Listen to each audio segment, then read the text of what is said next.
This is what Gaza looks like after more than a year of Israeli bombardment. In 15 months, this densely populated strip of land has been totally devastated. The UN says more than 2/3 of all the buildings in Gaza have been damaged or destroyed.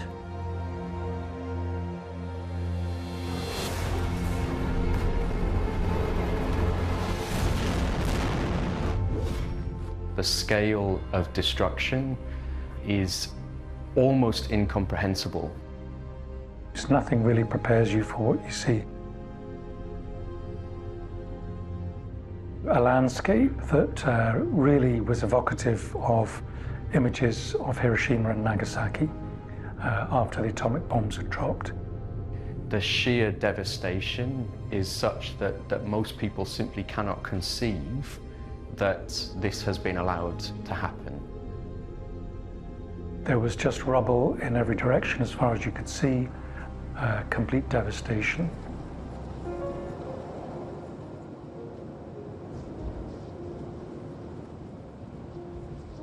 It is the most barbaric, dystopian situation that I have ever seen in my life. All days, all nights, you live in fear.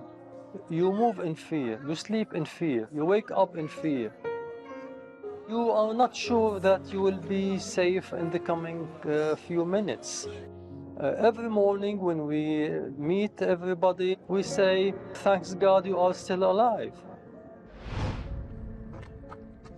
In summer 2023, I came here to make a film asking if Israel was using water as a weapon in Palestine. I had no idea these images would become one of the last records of a place that's been decimated beyond recognition. We're sitting on a Titanic ship. Everyone is going to hit the iceberg.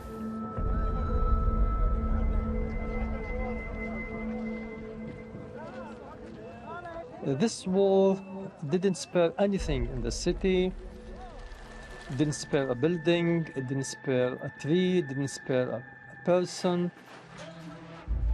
The destruction was for all sources, all aspects of life.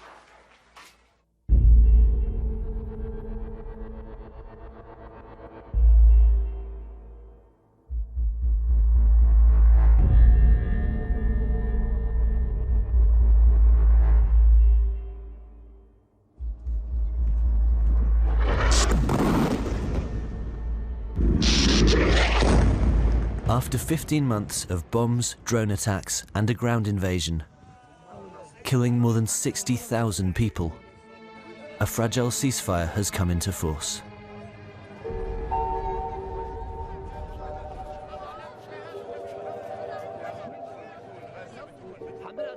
And the tens of thousands of Gazans who had been trapped for months in the south of the Strip can finally return to their homes. As they emerge from their shelters and head north to see what remains of their old lives, our team in Gaza went to search for the people who shared their daily struggle with us just a few weeks before the war started.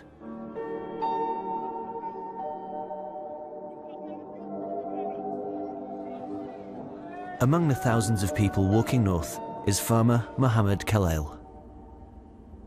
He abandoned his family farm in Beit Lahia more than a year ago, when staying became too dangerous. Today, he returns to see what remains of the home he once knew. The reality hits him. There's almost nothing left. When we met him in 2023, times were hard and water was scarce, but his farm was getting by, growing fruits and vegetables to sell at the local market. That's all gone now. الدار راحت. المزارع اللي بنشتغل فيها وهي بتجيب لنا مستلزمات الحياة راحت انمسحت. ما ضللناش حياة. شغال لي تقريبا أنا وأنا عمري 16 سنة بشتغل في كل شغلة مزارع. وعندي أنا كنت قبل الحرب ما يقارب مش أقل من 20-25 عامل يوميا كان معايا. اليوم أنا مش قادر أشغل حالي، مش أشغل عمال، لأن فيش شيء ولا شيء يصلح للحياة، ولا مية ولا كهرب ولا طاقة ولا أي حاجة، كله معدوم. من وين نبدأ مش عارفين، من دار، من محل لمزرعة، مش عارفين من وين نبدأ. Most of Gaza's farmland has been destroyed by the Israeli bombardment. The once fertile region of Beit Lahia in Gaza's north is now a barren desert. South of Gaza City is Zaytun, the olive district, famous for its olive crops, now almost completely destroyed. The orchards and farms of Khan Yunis, once again decimated by Israeli forces. Unable to produce their own food, Gazans are now almost completely dependent on the food trucked in by aid organizations. And safe water is even harder to come by. Gaza, until before the war, 40% of the population were receiving high quality of water. After more than 15 years of the Israeli blockade, the water situation was already critical. And when Israel started its full-on war in Gaza, following the Hamas attacks on October 7th, 2023, it quickly got much worse. Signs pointing to war crimes and genocide started to emerge, including water war crimes. Amnesty International concludes that Israel has committed genocide in Gaza. To deprive the population of Gaza of access to water amount to acts of genocide. Israeli authorities have deliberately obstructed Palestinians' access including that genocide is taking place in Gaza. For survival in the Gaza Strip. אנחנו מטילים מצור מוחלט על העיר עזה. אין חשמל, אין מזון, אין מים, אין דלק. הכל סגור. אנחנו נלחמים בחיות אדם ואנחנו נוהגים בהתאם. We saw Israeli leaders saying in public, we will cut off water, we will cut off other essential supplies to the population. This was to the whole population. It wasn't targeting the military competence of Hamas, it was cutting off water for everyone in Gaza. The Israeli, even beside targeting buildings, streets, and killing people, they were using the water as an additional weapon against the Palestinians. The more it went on, the more that appeared to be deliberate.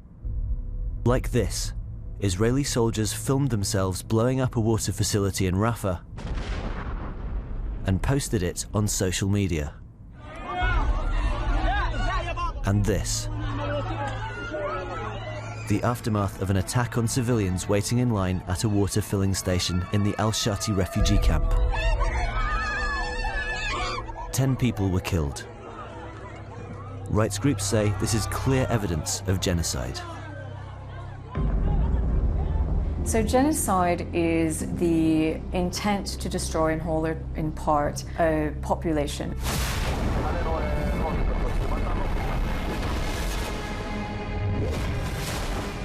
It does not limit just to killings or similar acts. It can also be the creation of conditions of life that can make living impossible.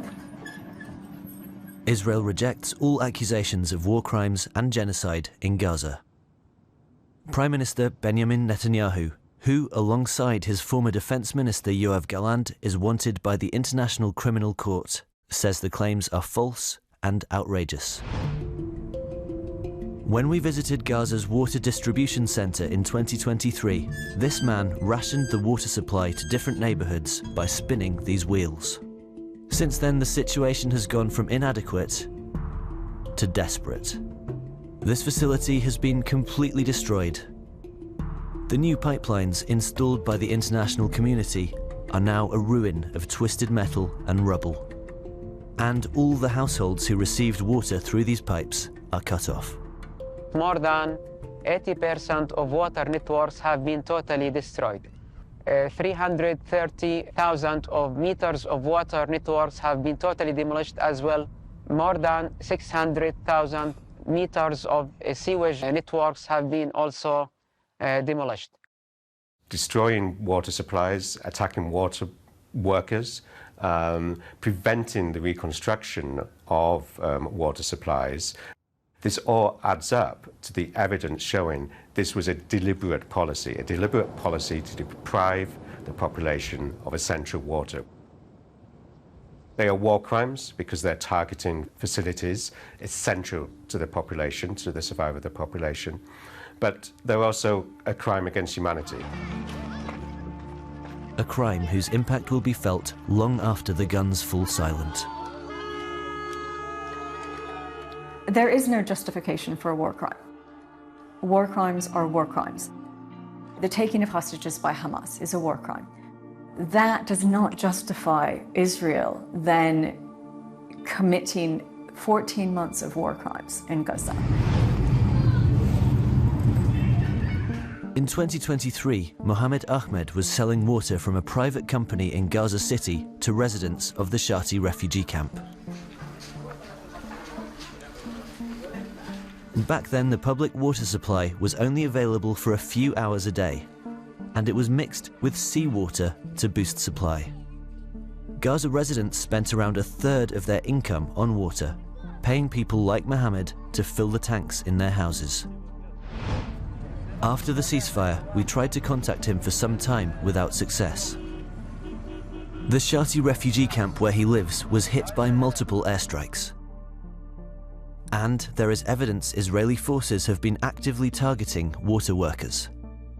With phone service often cut off, our team went to look for him in the camp. And were relieved to find him alive and well. His truck was bombed by an Israeli drone, but he's still delivering water to his customers. بقينا خطوة طبعا، بس يعني هذه خدمة بدك توصلها للناس، يعني هذا مية بتقدرش انت تمنعها عن اي حدا المية.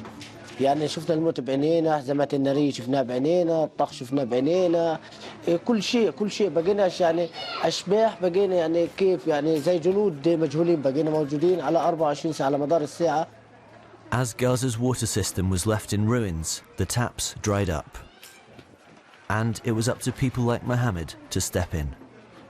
طبعا أنا مش هذه أول حرب أو ثاني حرب أو ثالث حرب، أنا كل الحروب تقريبا اشتغلت فيها، بس طبعا الحرب هذه قاسية بتختلف عن كافة الحروب، لأنه كان هذا استهداف مباشر على سيارات المياه.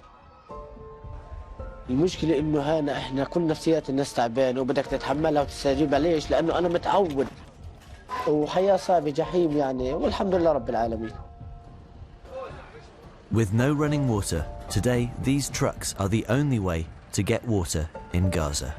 So we were transferred into a very primary way of providing service by tankering water. So we were obliged only to use water tankers in order to transport and distribute water to the displaced people.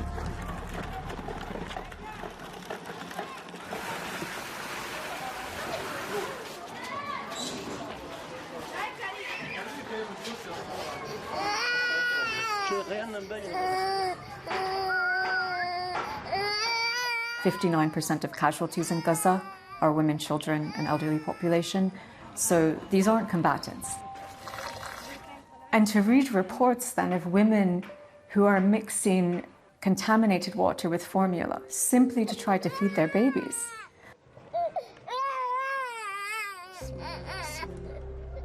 That these women unable to feed their children themselves, doing everything they can, and they're then risking the lives of their babies at that point. Sorry.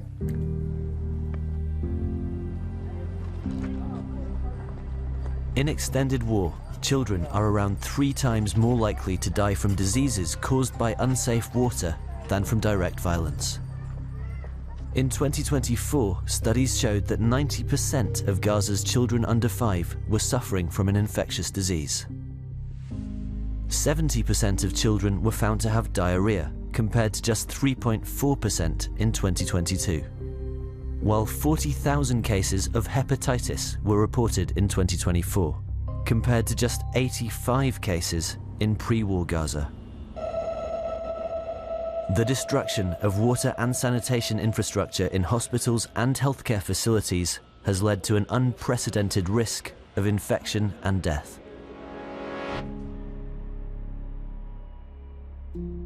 It was highly dangerous and not safe for the doctors and other healthcare providers to deliver healthcare services due to the systematic, destruction of healthcare facilities. We have witnessed the killing of thousands of healthcare providers, in addition to the deliberate detention of other providers who have been detained and tortured till death. Israel claims the hospitals were used for military purposes. The UN reports 136 attacks on hospitals in the first 9 months of the war, pushing Gaza's healthcare system to the brink of total collapse, and unable to cope with an explosion in waterborne diseases. The water, it's the essence of life. And it's not that there is no life without water. We have seen hundreds of thousands of cases diagnosed with infectious disease, like diarrhea, like giardiasis, like gastroenteritis, like jaundice, for example. And those people, they were mainly children and, vulnerable population.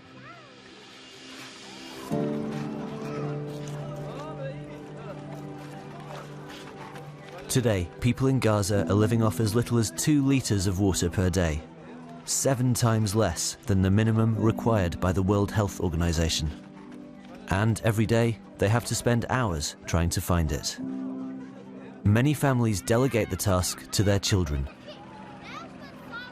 Finding a water source and waiting in line is just the first step. Carrying these cans is heavy work for small hands. Some use makeshift trolleys to lighten the load.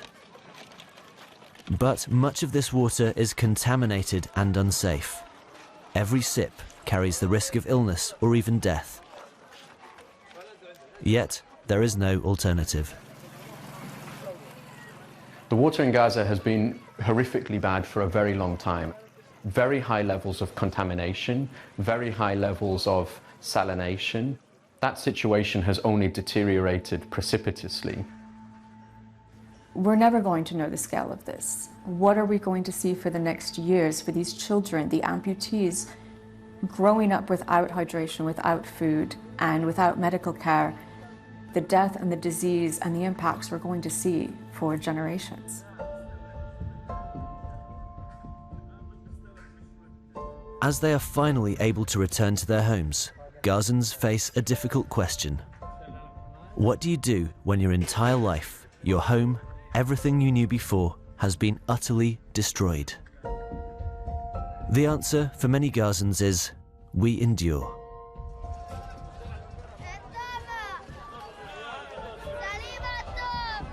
At Gaza City's market, traders are returning to their stalls, resuming their old routines. Every trader here has a story of loss. Their presence in the market is an act of resilience. والله احنا مرينا بأيام صعبة جدا وكان القصف شديد يعني كان الإنسان يتوقع الموت في كل لحظة في الليل وفي النهار، والأطفال كانوا يبكون مرعوبين خايفين ويكونوا موجودين في أحضان أمهاتهم وآبائهم. والحمد لله رب العالمين إنه هذه الحرب يعني توقفت.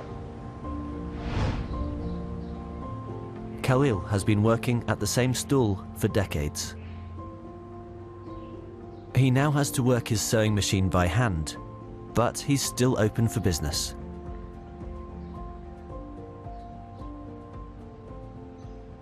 عمري 69 سنة، أعمل في تصليح الأحذية منذ 40 عاما تقريبا، والمهنة هذه يعني ورثتها عن والدي.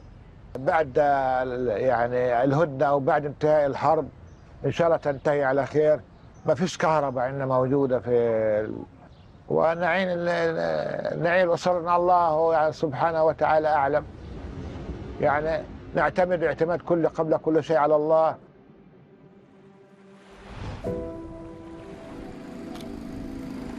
Gaza's fishing port is also trying to come back to life. Back in 2023, this was a hub of economic activity, one of the few ways to make a living under the Israeli siege. Every morning, scores of boats would head out to sea in search of a good catch, being careful not to go too far from the shore, or they'd be fired upon by Israel's naval blockade.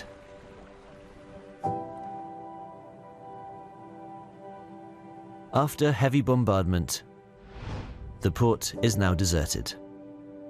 The fishermen we met in 2023 are nowhere to be seen, but others are returning to the only life they knew.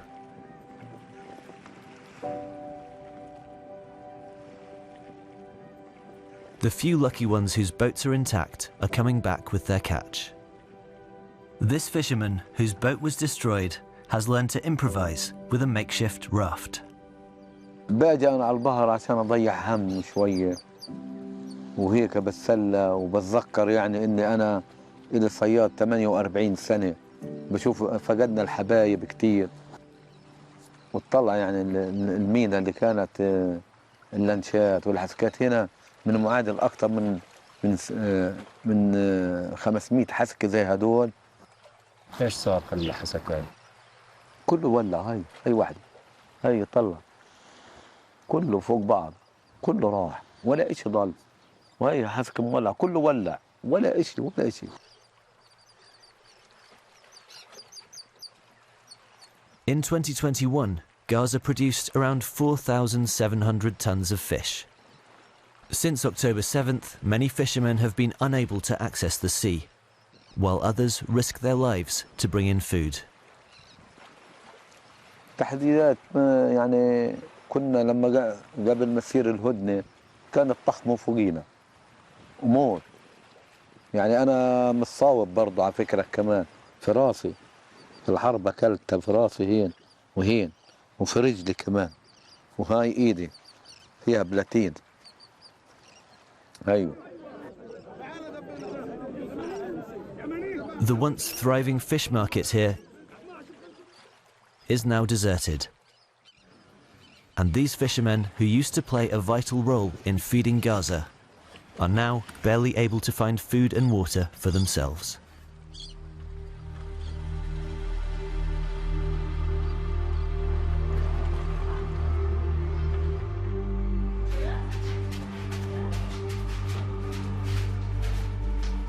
"15 months of Israeli attacks have almost completely destroyed water, power, and food supplies.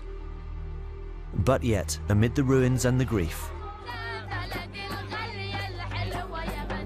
there are flickers of joy and the hope of people who refuse to surrender to despair. Farmer Mohammed Khalil, water seller Mohammed Ahmed, and fisherman Abu Nafid wake each day to an unrelenting struggle.